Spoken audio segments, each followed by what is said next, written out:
Willst du? Das ist Cleo und ich bin Rob. Wir sind Tätowierer aus Köln und haben unser altes Leben hinter uns gelassen. Gemeinsam mit unseren Katzen starten wir eine Weltreise unter Segeln. Echt, chaotisch, voller Herz. Komm mit und begleite uns auf unserem Weg. Wie fangen wir denn jetzt an? Wie fangen wir dann an? Ja, wir sind Rob und Cleo. Das hatten wir gerade schon. Wir sind hier am schönen Rhein übrigens. Nicht ganz Köln, aber in der Nähe.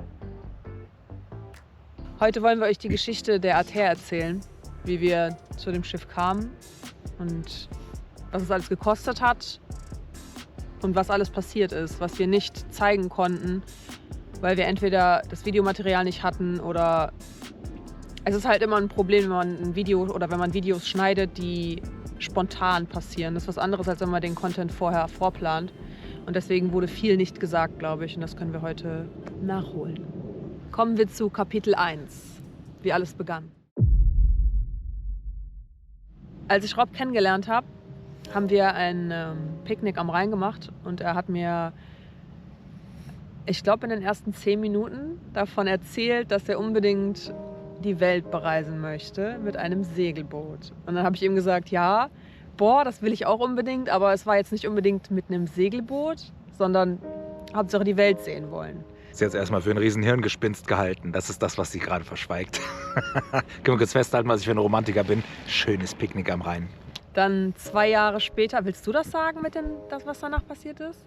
Ich glaube 2 Jahre waren es, ne? Da ist erstmal gar nichts passiert. Es war nur Ruhe. Ja, und eines Morgens. Ich war total übersättigt. Übersättigt vom Leben, übersättigt von allem. Und dieser Plan ist schon so lange in mir, ja, dass ich einfach irgendwie die Welt bereisen will. Und ich wusste nie wie. Und irgendwann bin ich auf die wahnwitzige Idee gekommen, ja, mit dem Boot kommst du doch einfach super geil überall hin, bist nicht auf Flüge angewiesen, bist nicht auf Züge angewiesen. Und dann dachte ich mir, ja, das ist es, ne?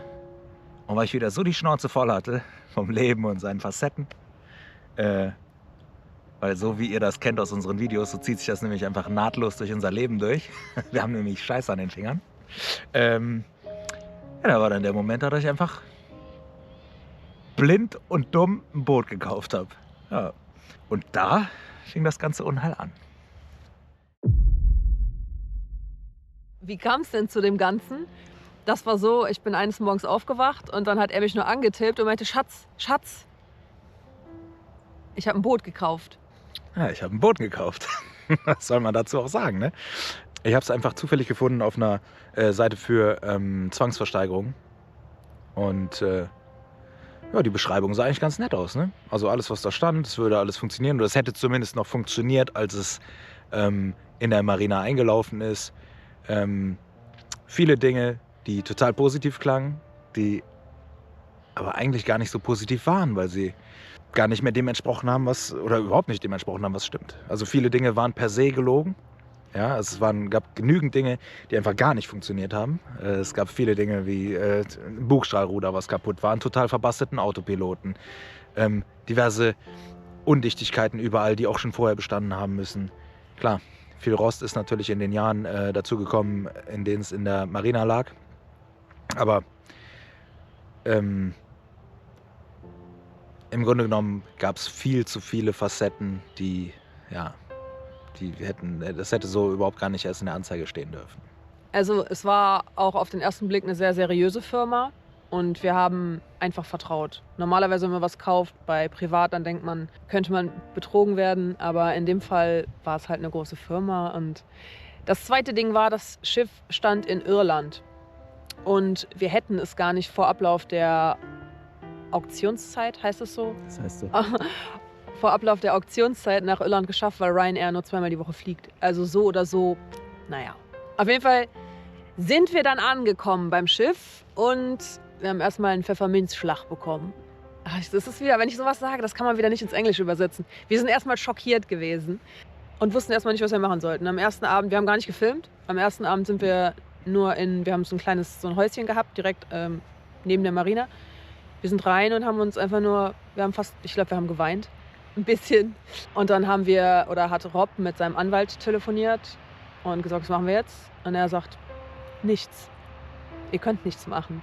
Das Geld, was ihr jetzt investieren würdet in mich, mehr würdet ihr nicht rausbekommen. Oder beziehungsweise, was hat er gesagt? Irgendwie sowas in die Richtung. Ja, So, aber genau also, umgekehrt. ja, genau. Okay.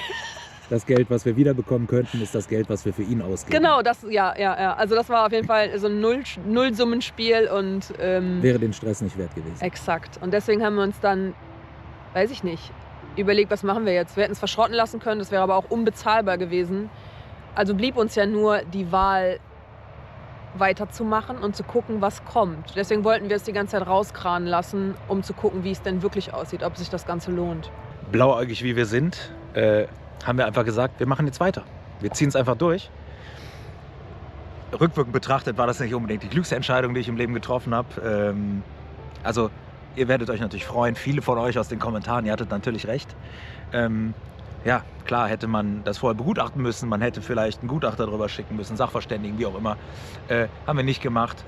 War aber auch einfach nur, weil wir viele, viele Leute in unserem Freundes- und Bekanntenkreis haben, die handwerklich unfassbar begabt sind. Vom Schweißer, das war das Wichtigste. Der Mario ist übrigens Schweißer. Der uns das Ding hätte komplett zertrennen und auch wieder zusammenschweißen können.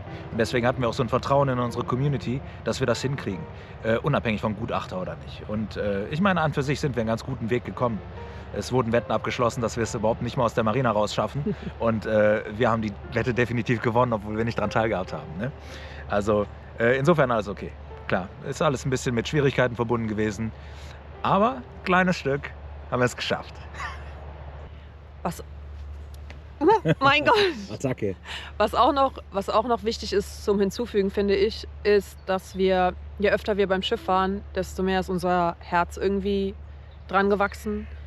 Und wir wussten auch, dass da hohe Kosten auf uns zukommen, was die Restauration betrifft. Wir hatten das natürlich nicht vor, von Anfang an eine Restauration überhaupt mit einzuplanen. Aber ich glaube, das ist so ein psychologisches Ding. Wenn man viel Zeit in etwas investiert, dann ist das noch viel näher an einem. Und deswegen konnten wir es einfach nicht aufgeben. Man muss ja sagen, wir hatten uns ja eigentlich erhofft, nach der Beschreibung des Bootes hier quasi, dass das auch so ist wie auf den Bildern und im Text zu sehen. Ne? Und das war halt eben diese ganze, ja, Das war schon Betrug. das war ein Betrug, ja, den wir da auf den Leim gegangen sind. Leider nicht genug Betrug, um was dagegen machen zu können.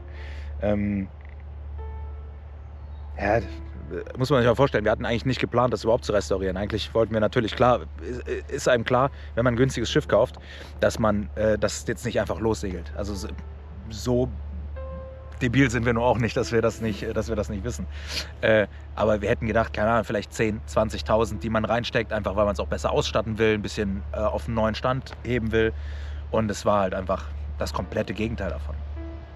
Also am Ende war für uns klar, so wie wir das Schiff haben möchten, werden wir unter 80.000, 90.000 Euro nicht wegkommen. Und das war schon so eine Summe, mit der wir da gerechnet haben.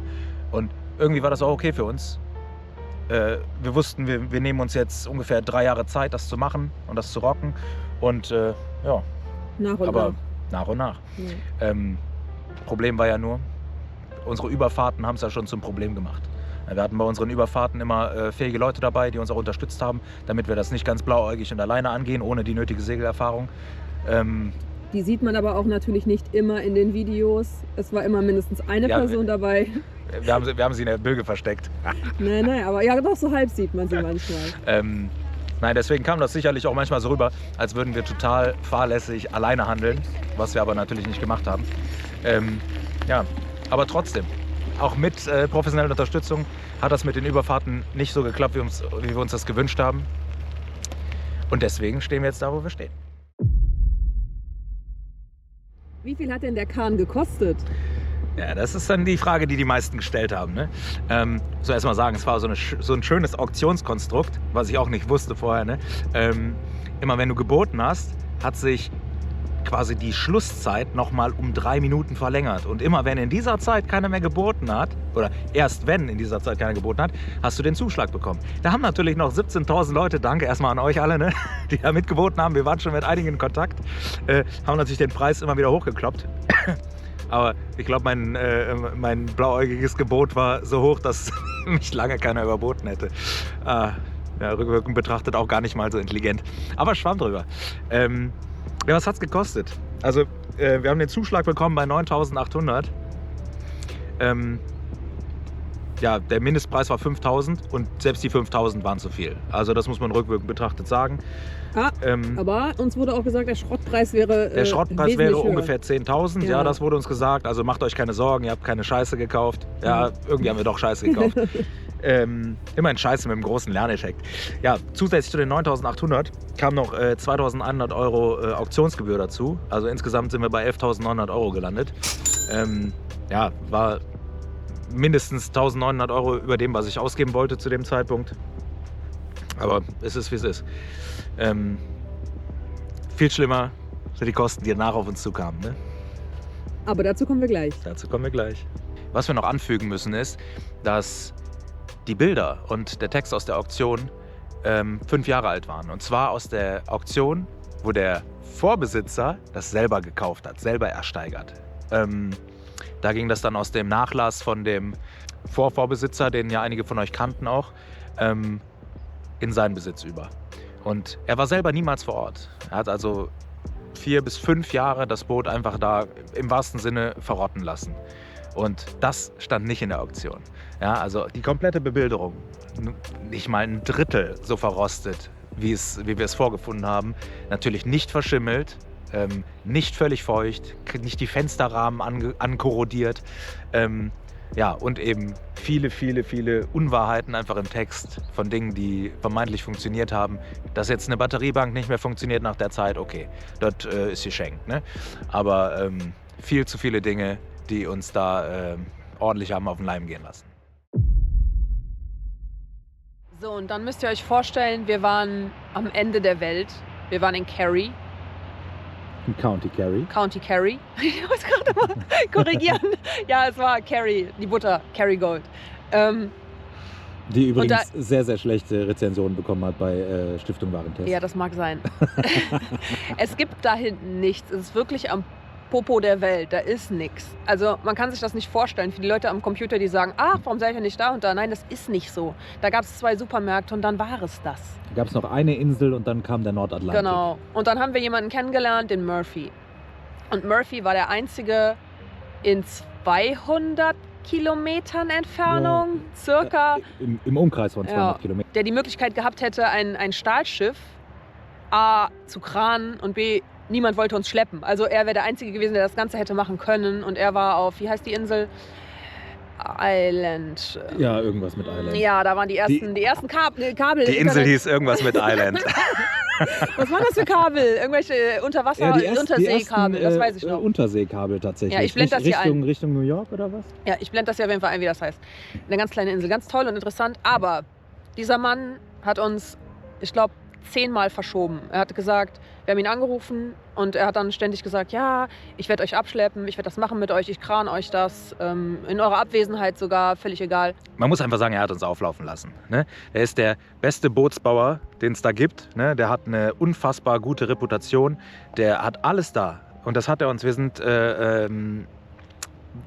da hingefahren, nachdem wir ihn erst nicht ans Telefon bekommen haben, weil wir gehört haben, ja, du musst da hinfahren, du musst dem Mann auf den Sack gehen, weil sonst macht er nichts. Ne? Witzigerweise hatte ich ihn am Telefon, aus Deutschland heraus sogar. Und andere Menschen, mit denen wir gesprochen haben, die haben den über ein Jahr lang nicht ans Telefon bekommen. Es war ein bisschen wild. Wir waren bei ihm, er hat uns seine Halle gezeigt, er hat uns alles gezeigt. Er hat gesagt, pass auf, wir haben alles hier, wir haben die Seeventile hier, ihr könnt hier schweißen, ihr könnt das hier rausholen, ihr könnt alles austauschen, alles, was ihr braucht, alles, was ihr wollt. Und wir haben uns natürlich auf sein Wort verlassen, weil ich meine, wir kommen aus Deutschland, wir haben gerade sowas in Irland gekauft und das ist für uns ein Riesenweg jedes Mal. Wir verlassen uns auf die Einschätzung von jemandem, der auch die Ahnung hat. Ich habe den noch gefragt, kriegen wir das hin? Dann sagt er, ja, mit dem nötigen Kleingeld kriegt ihr alles hin. Ne? Und mit dem nötigen Willen vor allem. Und den hatten wir sowieso. Ne? Dementsprechend haben wir uns total darauf verlassen, dass wir diesen guten oder diesen besten Mann in dieser Umgebung auf unserer Seite haben. Und ja, was ist passiert? Er hat uns, keine Ahnung, 5, 6, 7, 8 Mal versetzt. Er hatte uns versprochen, dass er in einer Abwesenheit, wo wir fast 4 Monate nicht beim Schiff waren, das wegzieht, das in seinen Hof schleppt und nichts ist passiert. Ja, das war natürlich dementsprechend enttäuschend und umso hilfloser standen wir da. So, dann sollte unsere erste Überfahrt anstehen. Problem war, wir hatten es immer noch nicht aus dem Wasser. Und wir wollten es gerne aus dem Wasser haben, weil wir wollten auch nicht so sein, dass wir einfach mit dem Ding, was auch viele in den Kommentaren schreiben, wie könnt ihr nur damit aufs Wasser? Wir haben es nicht aus dem Wasser bekommen. Es ging nicht. Es gab neben der Marina, wo wir waren, gab es so 3 große Holzpfeiler, ja, wo man reinfahren kann. Der Hafen fällt trocken und man kann sich es anschauen. Dafür war unser Kiel aber einfach zu tief. Das heißt, wir hatten im Endeffekt dort überhaupt keine Möglichkeit, ja, mit 1,90 Meter Tiefgang war es im Grunde genommen schwer, überhaupt aus dem Fluss der Firth rauszukommen, ins offene Meer. Also es gab nur Probleme. Von A bis Zink war alles dabei. Und ja, keine Ahnung, was soll man sagen, ne? Unsere erste Überfahrt stand an. Wir haben uns dann entschieden, komm, wir ziehen es einfach durch. Wir machen es. Wir haben uns den Detlef, der auch schon viele, viele Jahre auf dem Wasser ist, haben wir uns dazu genommen. Er hat schon hunderte Boote überführt und ist Segler seit, keine Ahnung, 30 Jahren oder so.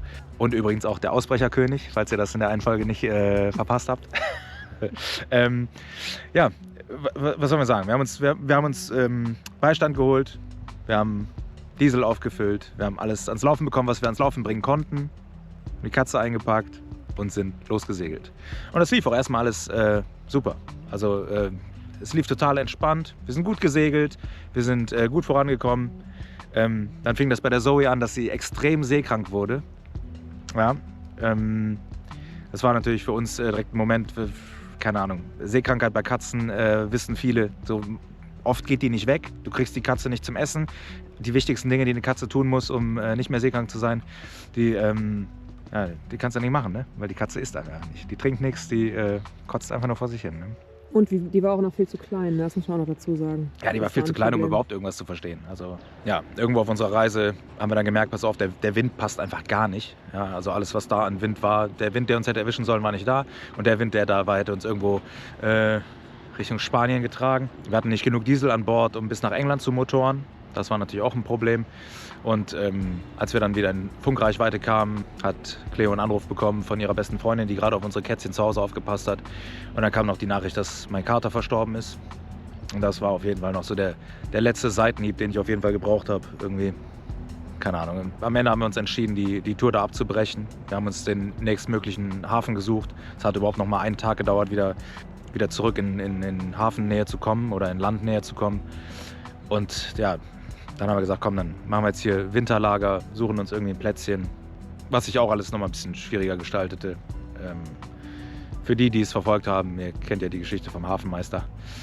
Ja. Und das war auf jeden Fall das Ende unseres ersten Trips.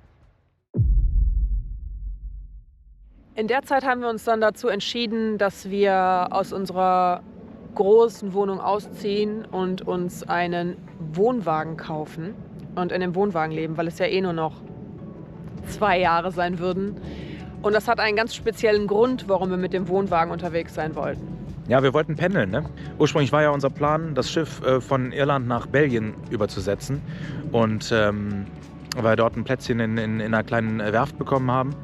Ja, nachdem wir aber die erste Fahrt abbrechen mussten und nachdem wir vorher auch schon nicht in den Zeitfenstern da ankommen konnten und das teilweise um Monate verschieben mussten, wie wir das ursprünglich besprochen hatten, haben die sich dann noch gar nicht mehr zurückgemeldet. Also dementsprechend war der Plan dann für uns erstmal obsolet. Ja, wir wollten eigentlich nach Belgien pendeln mit dem Wohnwagen, dass wir irgendwie alle 2 Wochen runterfahren.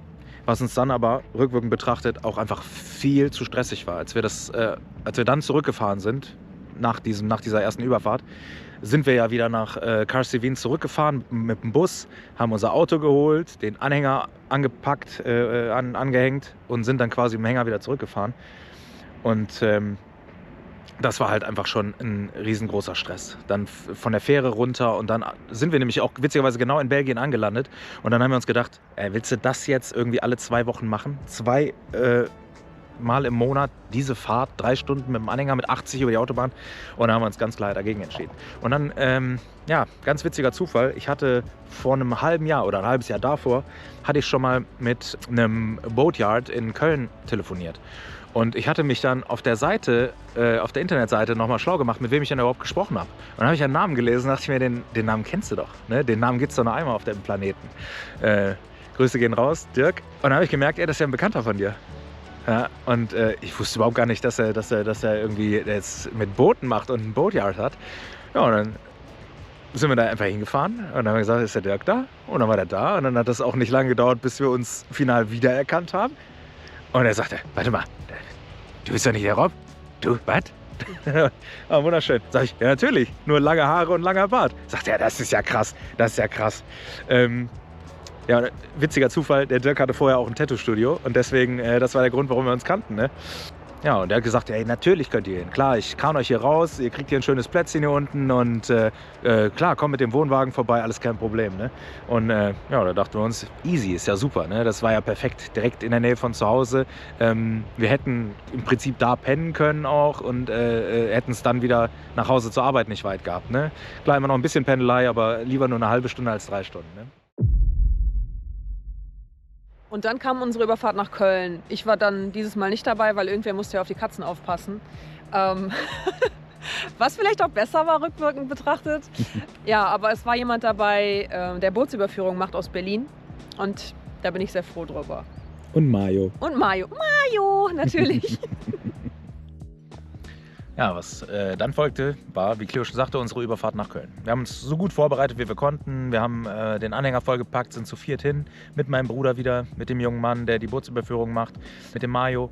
Und Mayo. Sorry. Er mich völlig aus dem Konzept bringen wieder, ne? Und ja, wir haben neues Sicherheitsequipment mitgenommen, noch extra viel Elektrikkram, damit wir noch ein paar Sachen reparieren konnten. Viele Dinge sind natürlich wie gewohnt kaputt geblieben.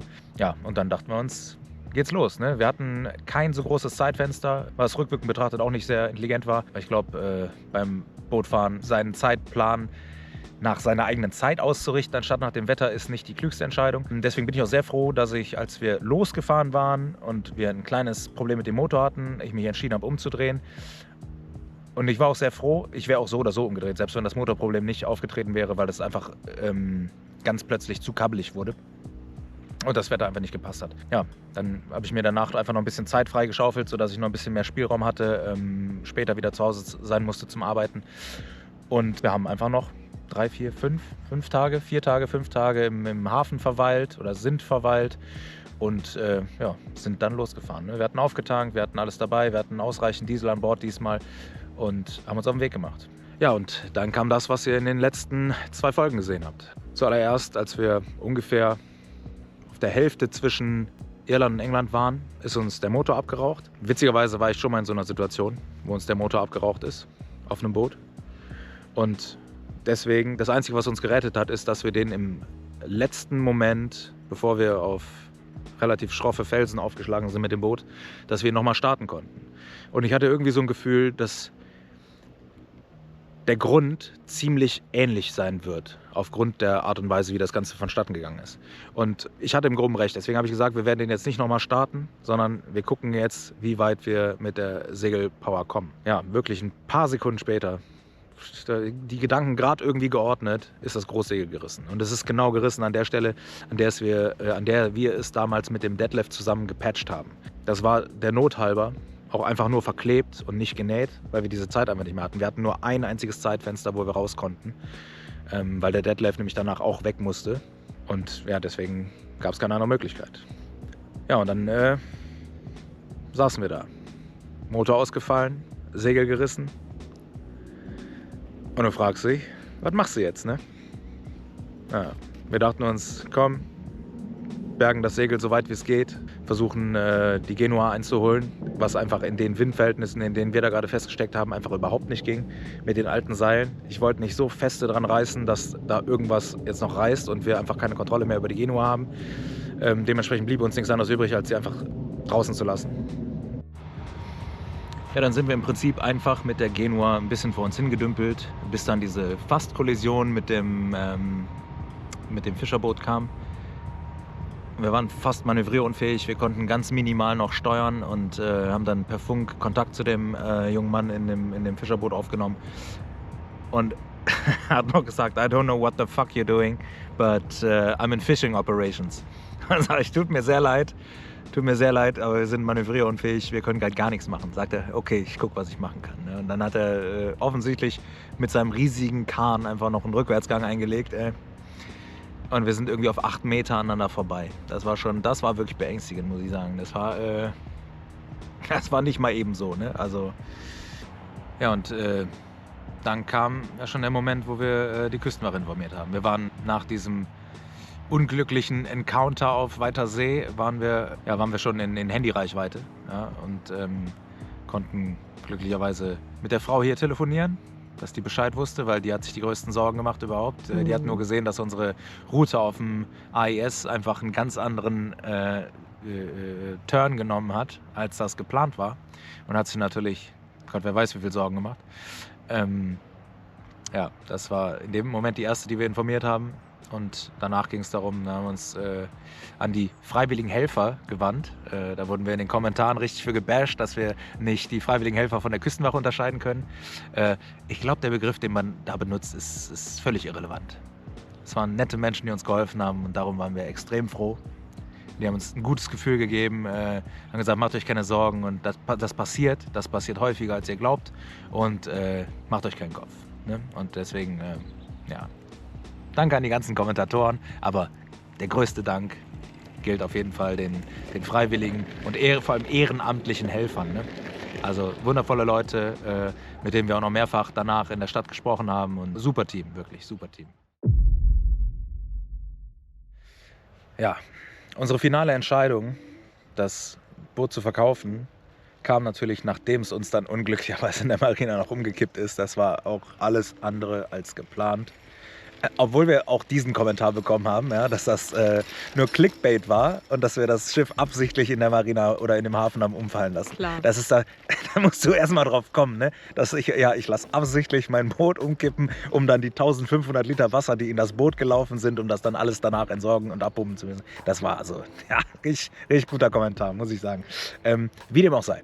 Wir haben uns danach entschieden, das Boot zu verkaufen, weil wir es einfach nicht mehr in einem verantwortungsvollen Rahmen da wegbekommen hätten. Ja, also der ganze Kran und die Liegegebühr, das waren schon über 3.000 €. Und gemäß dem Falle, der Motor ist so kaputt, wie ich schätze, dass er vielleicht kaputt sein könnte. Ich weiß es nicht. Er sprang nochmal an, aber ob der weiterhin gelaufen wäre, kann ich nicht sagen. Kann ich wirklich nicht sagen.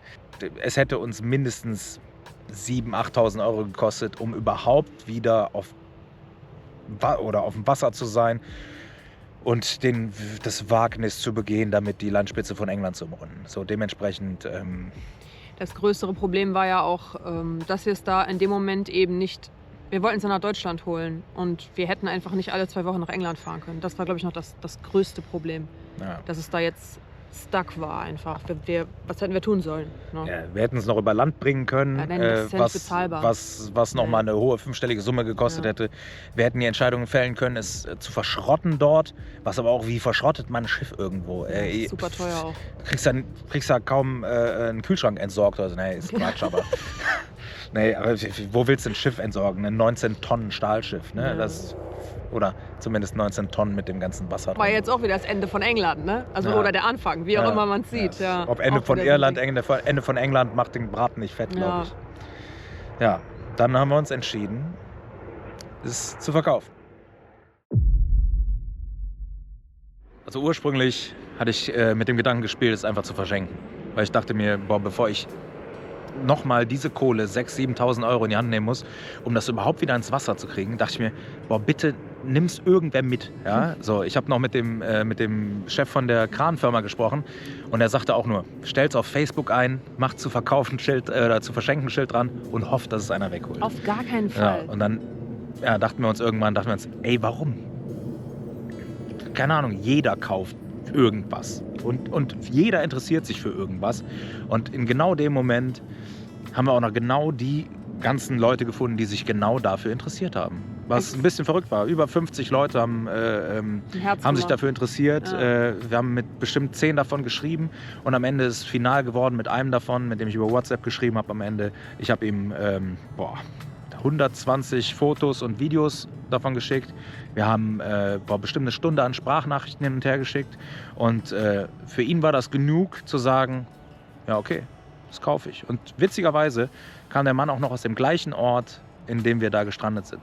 Und das war am Ende wunderschön. Ich glaube, das war auch die ehrlichste Annonce auf dieser ganzen Plattform. Ja, tatsächlich. Weil wir wollten genau den Scheiß, der mit uns passiert ist, wollten wir nicht machen. Nein. Das heißt, es gab keine Geheimnisse, es gab nichts, was wir verborgen haben, weil es...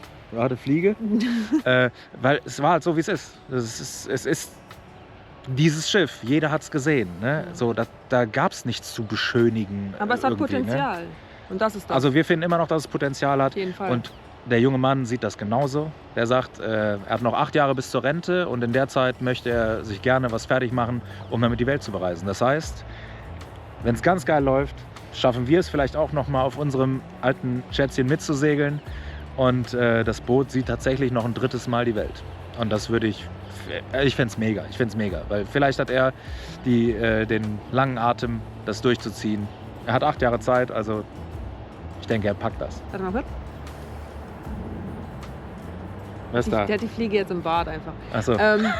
Das Ding Ist ist, sie? wir hätten, nein, die ist weg. Wir hätten das ja auch weitergemacht. Wir hätten es weiter restauriert, wenn wir es nach Köln bekommen hätten. Aber es war halt einfach diese Strecke. Es war eine Unmöglichkeit, es jetzt noch wegzuholen. Und das ist das eigentliche Problem. Es hat halt einfach nicht sollen sein. Und ich meine, wie viel mehr Hinweise von den Göttern brauchst du, dass das nicht sein soll, als dass sie dich irgendwie, keine Ahnung, einmal zum Aufgeben zwingen, einmal mit guten Möglichkeit fast untergehen lassen, weil du die Löcher im Rumpf hast, die du im Rumpf hast. Aber warte, die Seepocken haben es gehalten. Die Seepocken haben es gehalten. Crazy, Ja, das sind auf jeden Fall die Götter gewesen. ja. Das war crazy. Einfach nur die Seepocken haben es zugehalten. Also, Also völlig verrückt. Also ich meine, wie viel mehr Hinweise willst du von den Göttern haben, dass es damit nicht sein soll? Ja. Und wir haben dann final dann doch mal darauf gehört. Das war uns Hinweis genug. Und ja, also ist Jetzt- es verkauft. es ist verkauft. Achso, ihr wollt bestimmt wissen, für wie viel. Ja. Wir haben tatsächlich noch genau 10.000 Euro dafür bekommen. Das bedeutet, unsere Gesamtverluste in der Zeit, in den letzten 1,5 Jahren, belaufen sich auf schmale 35.000 Euro. Das ist ein hartes Lehrgeld. Das hätte definitiv nicht so empfindlich sein müssen. Aber mit allen Aber Reisen, ne? Mit allen Reisen natürlich. Mit allem Es sind drum und dran. Reisekosten, es ist, Ja. es ist auch viel Spaß und so von gutes Essen dabei gewesen. Das ist auch super. Wir haben tolle Leute kennengelernt, wir haben viel gelernt, unfassbar viel. Ich glaube, so viel kann man über Boote in 1,5 Jahren nicht lernen. Und also am Ende, wir sehen das mit einem lachenden und weinenden Auge und ist absolut okay. Ja. Wir starten jetzt auf jeden Fall neu durch mit neuen Plänen. Noch nichts sagen. Ich habe ihn gerade Ich spoiler angetippt. doch nicht. Ich spoiler doch nicht. Wir haben Neu- Überraschungen. Wir haben neue Pläne, viele Überraschungen und wir hoffen auf jeden Fall, dass ihr dabei bleibt, weil es wird auf jeden Fall weiterhin spannend bleiben. Und so wie ihr uns kennt, werden wir auch weiterhin Scheiß an den Fingern haben. Und deswegen wird es auch weiter hier und da bergab gehen. Danke an alle positiven und aufbauenden Kommentare. Und ich habe jedes Mal Tränen in den Augen, wenn ihr den Traum nicht sterben lassen wollt, genau wie wir. Ja, Danke auch an die, Danke. Danke auch an die negativen Kommentare, dass ihr unsere Kommentarspalte pusht. das definitiv. Alles ist gut, ohne Scheiß. Ihr wisst, wir haben auf jeden Kommentar geantwortet bisher und wir planen das auch weiter so. Wir versuchen's. wollen den Kontakt zur Community halten. Auch wenn ihr auf uns eindrescht, das ist okay. Das ist euer gutes Recht, könnt ihr machen. Wir werden das trotzdem mit ein bisschen Witz empfangen. Und wir hoffen aber, dass ihr alle, positiv wie negativ, weiter kommentiert. Lasst einen Daumen da für das Video gerne, ja, und vergesst nicht, ein scheiß Abo dazulassen. Viel zu viele Leute gucken die Videos einfach ohne Abo. Ihr würdet uns einen riesen Gefallen damit tun und uns unfassbar damit helfen. Wir haben auch einen Patreon-Channel und ich schneide ja die Videos und ich versuche, es eine Woche vorher zur Verfügung zu stellen. Und die andere Sache, ich hätte gerne noch so ein Schlusswort, darf ich das sagen? Klar. Okay, Transparenz. Wir stellen das hier alles gratis im Internet zur Verfügung. Wir machen das öffentlich. Das hier wird niemals ein Kanal sein, der nur von Hochglanz-Content geprägt sein wird. Das weiß ich. So sind wir nicht. Soll er auch einfach So sind nicht. wir nicht. Wir zeigen alles und wir zeigen halt auch die Fails und die schlechten Sachen im Ja. Leben. Und vielleicht hilft es dem einen oder anderen, der Fehler macht, so wie ich gerade, der Fehler macht, um es eben nicht zu machen. Oder ihr habt einfach eine schöne Zeit, euch das anzugucken. Und das ist halt das Leben. Das Leben ist nicht perfekt. Ja. Also für uns ist Transparenz wichtig und wir fanden das von Anfang an wichtig. Wir haben alles so ehrlich gezeigt, wie wir es zeigen konnten. Und guck mal, wir müssten unsere Fails nicht allen einfach vor die Füße schmeißen. Ja. Aber wir machen es, weil wir finden es am Ende genauso spannend wie viele von euch. Ja. Und so werden wir auch weiter verfahren und wir hoffen, ihr bleibt dabei und geht mit uns diese schöne Reise an. Idiot. Ey! Der Kuss war richtig awkward. Das schneide ich raus.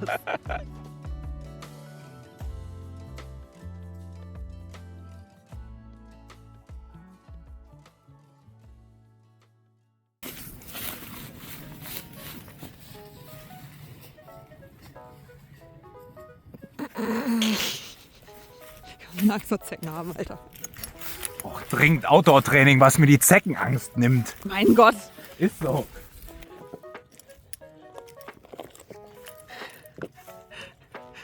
Es klappt schon.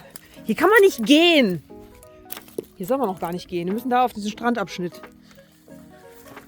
Aua, mein Gott, ich habe Knöchel gebrochen. Links wäre wahrscheinlich leichter gewesen. Mein Gott.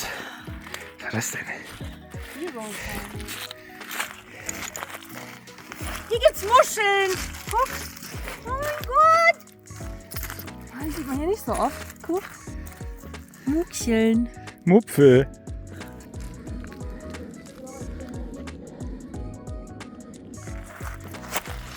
Willst du? Ich falle. Asche zu Asche. Wundervoll.